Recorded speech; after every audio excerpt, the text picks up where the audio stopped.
COVID cases are rising at the same time that many of us are taking end of summer vacations. As the Delta variant drives the latest surge, Fox 12's Audrey Wheel checked in with travelers about how they're feeling. She has the current travel recommendations now from health officials. Audrey? Right, Wayne, and right now PDX is seeing about 42 to 46,000 travelers a day. Now that's still down quite a bit from pre-pandemic summer travel levels, but it is up quite a bit from what we've seen earlier in the pandemic. Now the CDC travel recommendations from June still stand at this point, saying that people who aren't vaccinated should probably hold off, and people who are fully vaccinated should still take precautions.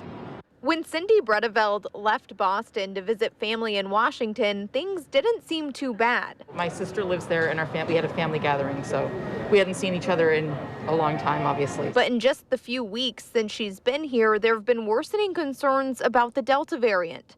Now traveling back feels a little different. As time went on while we were at my sister's house, things have gotten a little bit worse. So it's a little bit more of a concern now. Travelers we spoke with at PDX told us they're fully vaccinated and feel comfortable flying both nationally and internationally. Actually, we live in the Caribbean. We're visiting Oregon for the first time.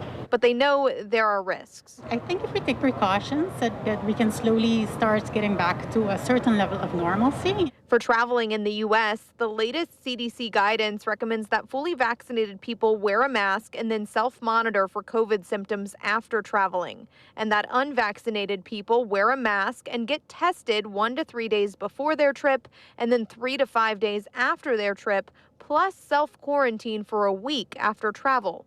Oregon's state epidemiologist offered some advice for traveling Friday. I would suggest, look at your travel plans. What are you doing on the way there? How are you getting there? And what are you doing once you get there? And consider, the risk assessment for yourself, your family, and those you're traveling with.